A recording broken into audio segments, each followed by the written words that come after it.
It was a quiet, rainy afternoon in a small town, the kind where the air smelled of wet earth and rusted metal from the nearby railway.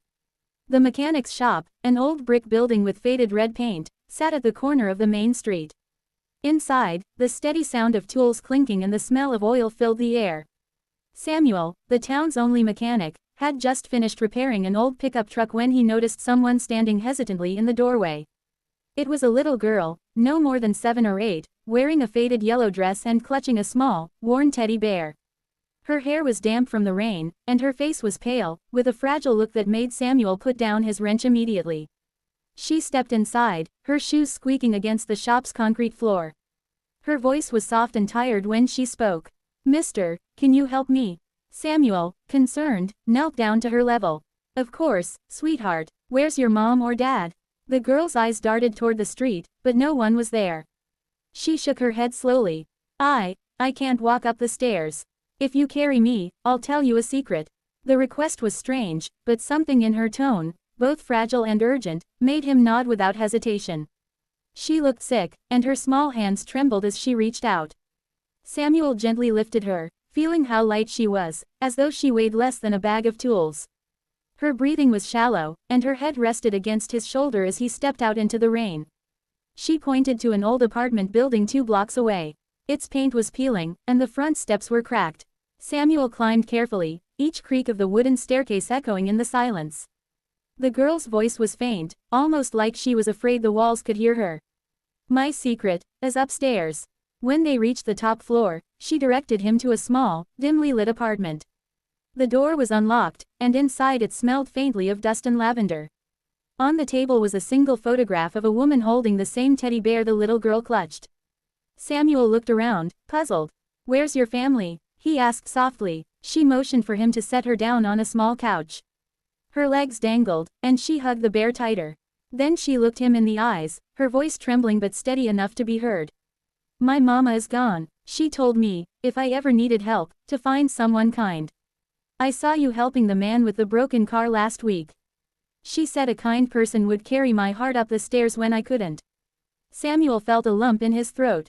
"Your heart?" She nodded and slowly opened the back of the teddy bear, revealing a folded piece of paper. He carefully took it out and unfolded it. The note, written in neat handwriting, read, "If you are reading this, my name is Grace. I am sick and cannot care for my daughter anymore. She needs someone who will love her, protect her, and make sure she gets better. Please, be that person."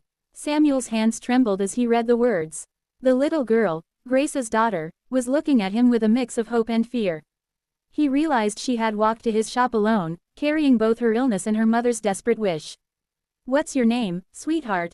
he asked gently. "Lila," she whispered. Samuel took a deep breath. He was just a mechanic. His life was simple, fixing cars, paying bills, going home to an empty apartment. But looking at Lila, he knew this moment would change everything. "Well, Lila," he said, kneeling beside her, "you don't have to worry anymore. We're going to the hospital first, and then, you'll have a home with me." Her eyes widened, and for the first time since he met her, a small smile appeared on her face. It was weak but full of trust. He carried her again, this time not just up the stairs, but into a new life.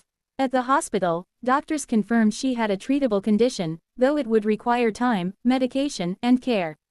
Samuel stayed by her side every day, reading her stories, bringing her little gifts, and fixing the squeaky wheels on her hospital bed like it was a prized car. Weeks turned into months. Lila grew stronger, her cheeks regaining color, her laughter filling the small apartment Samuel now called home for both of them.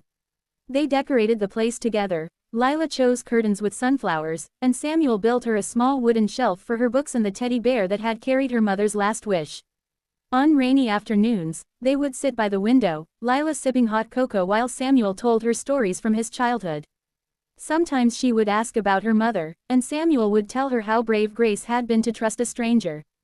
Years later, Lila would tell people about the day a mechanic carried her up the stairs.